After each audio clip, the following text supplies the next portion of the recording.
Minha sogra é tão gente fina, que eu fiz uma casa redonda. O dia que ela chegou lá, ela falou assim pra mim, me dá um canto. Eu falei, não tem, a casa é redonda, não tem canto. Ah, eu não dou. Mas teve um problema. Eu fui obrigado a casar. Eu vou obrigado. Fui. E aí eu descobri uma coisa, casamento é algo muito mais feliz pra mulher do que pro homem. Tanto é que a casa de branco e eu de preto.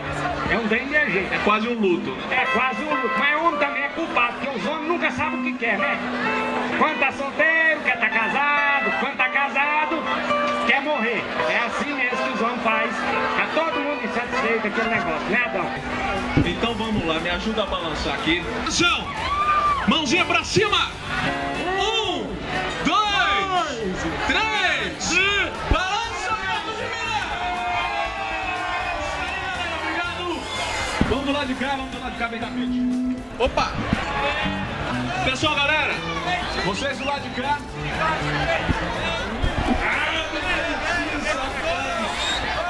Nós que é feio, pobre, todo, mora longe, nós vamos mostrar pra esse povo de casa, mas é muito mais equipado. Vamos lá?